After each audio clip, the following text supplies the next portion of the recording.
부산 장준동 상임 대표님의 기조발제 2가 있겠습니다. 내용은 이재명 정부의 분권 균형 발전 정책과 향후 과제입니다. 요게 간략히 설명하면은 이재명 정부의 분권 균형 발전 정책을 했는데 요게 하나 둘, 세 개 이게 이제 국정기획위원회에서 발표했던 분권 균형 발전 정책이었고요. 이것이 123대 국정과제로 최근에 이제 발표했죠. 그게 분권 균형 발전 정책이 9개입니다. 49번부터 50번, 51번, 52, 53, 54, 55, 56, 57 123개 중에 9개입니다. 그러니까 너무 좀 작다. 막 그렇지만은 어쨌든 이재명 정부가 이재명 대통령이 해수부도 뭐 부산으로 그냥 과감하게 옮기고 뭔가 좀 확실하게 하지 않겠나 하는 기대감은 가지고 있습니다. 그래서 요게 지금 글자도 작고 해가지고 요 부분부터 해가지고 좀 설명을 드리겠습니다. 5억 3턱은 워낙 그러고 전체적으로 또 할게요.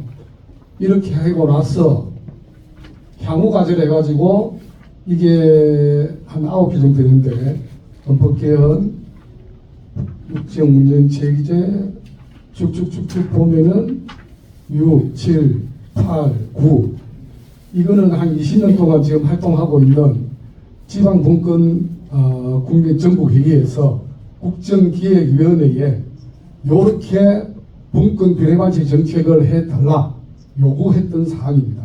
지금까지 운동했던 걸 총망라 정리한 내용이죠. 그래서 저는 향후 과제 이 중에 몇 개는 채택이 됐고 몇 개는 채택이 안 됐는데 우리가 지금까지 어떤 것을 주장하고 외치고 있는지 그 위주로 좀 강조를 하도록 하겠습니다. 자, 49번 5억 3턱 이 부분에 대해서는 뭐 워낙 뉴스에도 많이 나오고 했기 때문에 잘 알 것 같고요. 지금 윤석열 정부에서는 행정통합이라 해가지고 그걸 집중적으로 좀 했는데 사실 행정통합은 어렵습니다. 이제 행정통합하면은 최대한 지원해주겠다 해가지고 대경권, 뭐 부울경, 그다음 충청 이런 쪽으로 상당히 진척은 돼 있었는데 실제 행정통합을 간다는 것은 불가능하다고 봐야죠. 부산하고 저 마산, 산청, 마산, 그 경남 이런 쪽하고 그 지역에 있는 사람들이 그게 찬성을 하겠느냐 쉽지 않다고 봐야 됩니다. 그래서 지방자치법에 보면은 지방자치단체 종류에 있어가지고 특별지방자치단체라는 게 조문으로 있습니다. 법적으로 가능하거든요. 그래서 이제 강력 그 5억 3턱 그 부분에 있어서 특별지자체로 만들어라. 그렇게 출범하는 걸 지원하겠다. 그게 과감하게 이제 그 나라의 자원을 쏟아붓겠다. 뭐 이런 뜻이죠. 일단은 뭐 큰 틀에서는 이렇게 하는 게 맞다고 보여집니다. 그렇게 하기 위해서는 강력 교통망 연계해가지고 중소도시를 집중 육성도 해야 되지 않느냐. 마강래 교수가 쓴 지방도시 살생부라고 혹시 읽어봤는지 모르겠습니다. 지방도시가 어디부터 죽고 있는지 그래서 그 대안으로 마강래 교수가 대안으로 한 것이 중소도시를 집중적으로 육성하는 그런 대안을 이야기하더라고요. 전체를 다 살릴 수는 없다. 중소도시 위주로 좀 살리자. 그것도 이런 좀 경청할 만한 견해였습니다. 그 다음 행정수도 완성. 지금 그게 대통령실하고 국회하고 지금 다 이전해가지고 행정수도로 아예 이제 이름을 짓자는 그 아예 막 확정하자는 겁니다. 그래서 행정수도 특별법까지 제정하자는 건데 이것은 이제 뒤에서 설명하겠지만은 저거는 이 정부가 조금 잘못하고 있습니다. 법을 헌법을 개정해야 됩니다. 행정수도 만들려면은. 그리고 행정수도 완성하는 데 있어서는 우리도 강력히 주장하고 있고요. 그렇게 해야 되는데 저 절차적인 방법은 좀 잘못 가고 있다. 그렇게 보면 될 것 같고요. 그 다음 2차 공공기관 이전. 지금 1차 공공기관 이전이 153개가 이전된 걸 알고 계시죠. 2차 공공기관도 거의 300개에서 500개는 된답니다. 그래서 이게 제대로 될 수 있겠느냐, 그게 대상을 정하는 것도 쉽지 않고, 또 각 지자체에서 우리는 이걸 주라 저걸 주라 참 만만치는 않은 작업이거든요. 그래서 이제 위정자의 강력한 의지가 있어야만이 가능할 수 있다, 이렇게 볼 수 있습니다. 52번 주민의 질 향상을 위한 자치분권 영향. 국가자치분권회의는 이건 이제 헌법을 개정해야 가능한 건데 뭐 제2국무회의 비슷한 그런 겁니다. 각 그 강력시 도지사, 강력시장까지 합해가지고 중앙부처해가지고 제2의 국무회의식으로 하자, 그런 걸로 설계되고 있는 거고요. 지방의법을 제정하고 주민자치의 법적 근거를 지방자치법에 명시를 하겠다. 그게 이제 이 정부의 뜻이고요. 읍면동장 주민선택제, 이게 광주 서구가 2014년에 전국에서 최초로 했다 하더라고요.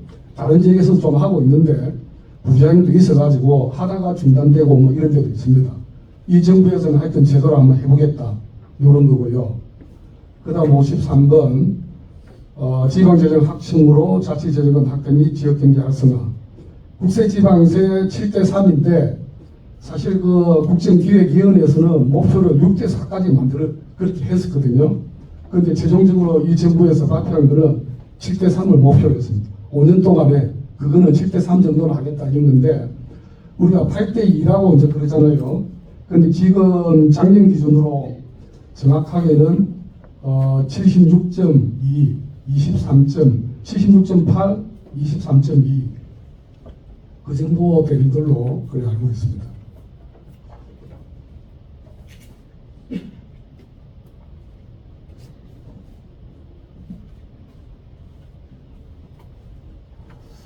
소멸위기 재도약을 위한 지원 강화, 지방 소멸위기 대응 기금이 한 1조 정도 되거든요.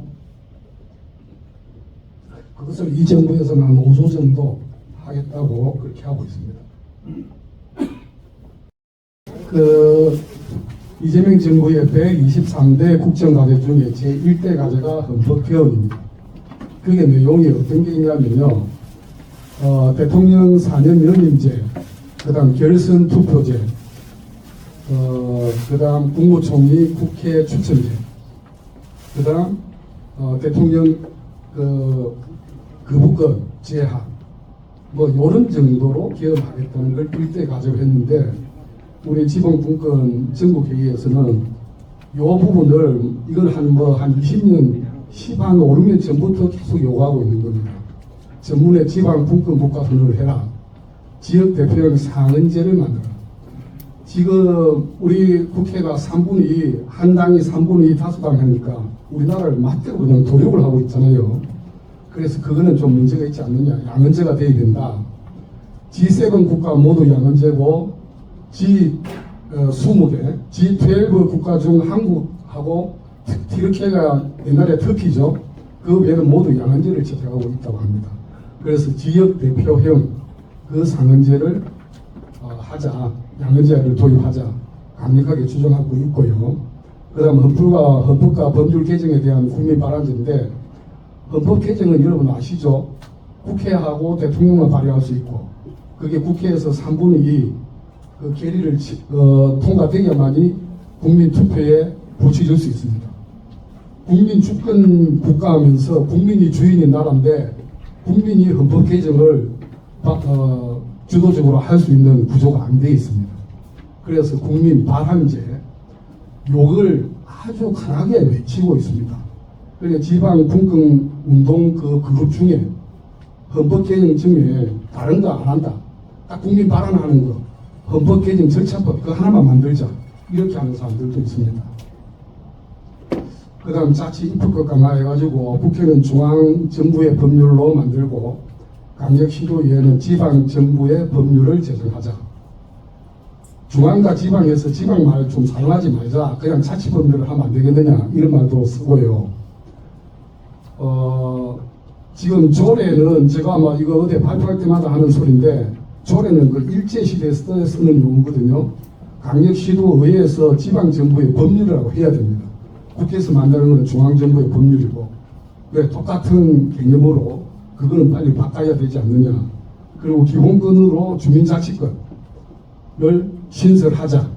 이렇게 강력하게 요구하고 있는데, 이 이재명 정부에서는 이게 대해서는 거의 반영을 지금 안 하고 있다. 이렇게 보면 되고요.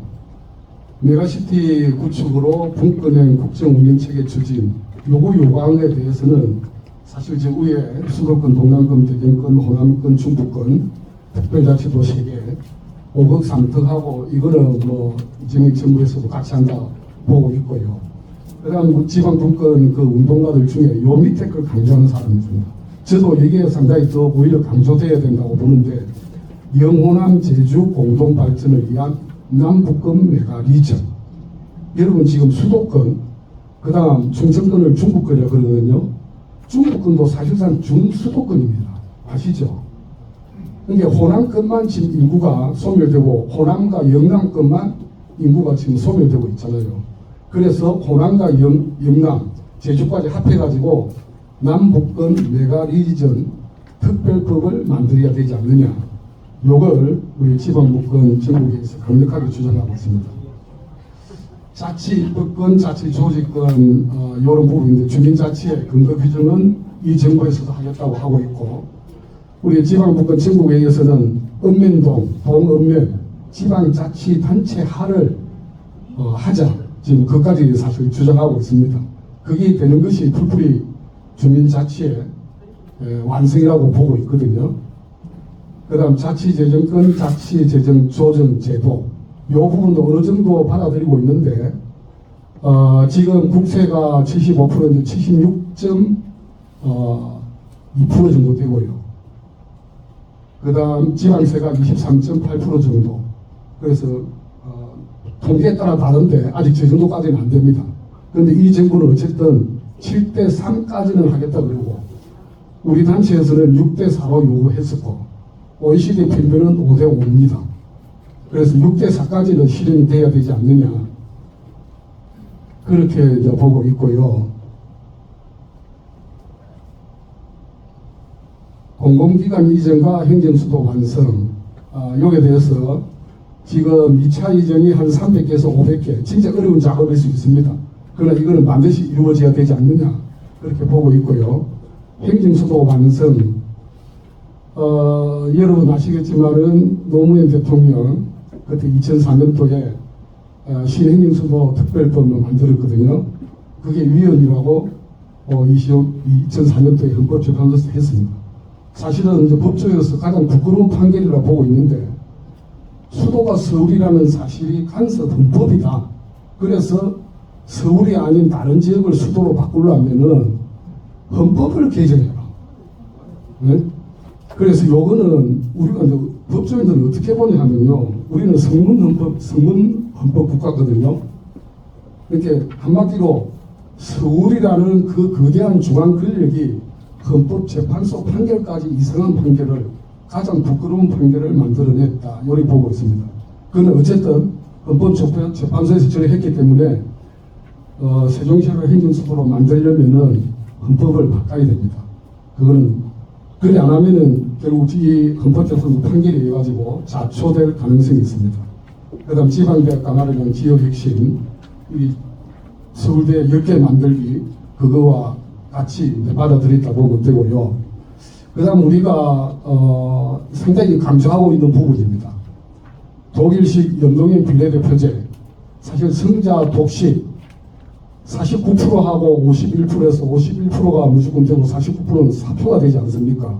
이거는 진짜 문제거든요. 그래서 독일식 연동형 비례대표제가 도입돼야 되지 않느냐. 그 다음 정당법, 이 부분에 대해서는 이걸 이제 처음 듣는 소리다 이런 이야기도 하실 수 있는데, 우리나라 정당법에 서울의 중당한 당은 서울에만 있어야 됩니다. 그리고 1000명 이상의 5개 이상의 시도당이 돼야만이 5분 남았습니까? 5분 내에 끝낼게요. 예, 1000명 이상의 5개 시도당이 돼야 되는데, 요게 위헌이다. 그래가지고 위헌 신청했는데 23년도 9월이니까 2년밖에 안 됐죠. 그때 재판관 9명 중에 5명은 이 정당법 조항의 위헌이라고 했습니다. 그런데 4명은 합헌이라 했는데 그런데 기각됐거든요. 그 이유는 9명 중에 6명, 3분의 2가 동의를 해야만이 위헌이 되는 겁니다. 그래서 1명이 부족했죠.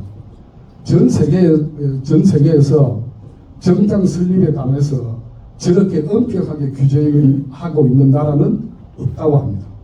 그래서 이 정당법의 개정이 지금 뭐 그대 양당 국회의원들이 고쳐주지 않을 거니까 어떻게 하고 있냐면은 저 밑에 부산자치당 창당 준비회가 되어 있는데 플랫폼 정당이라고 전국을 그러니까 법에 맞춰서 서울의 중앙당 각 5개 시도당을 만들고 각 시도당은 그 지역의 지역 정당으로 활동하겠다. 부산자치당 지금 이걸 만들고 있습니다. 지금 이게 5개 지역에서 빠른 시일 내에 아마 될 것 같습니다. 그래서 이제 플랫폼 정당 일종의 정당법을 편법으로 활용해서 하고 있습니다. 이게 이제 빨리 이루어져야 되지 않겠느냐. 그리고 우리가 이것도 상당히 더 강하게 이야기하고 있는 건데 2021년부터 자치경찰제가 시행되고 있다는 거 알고 있죠?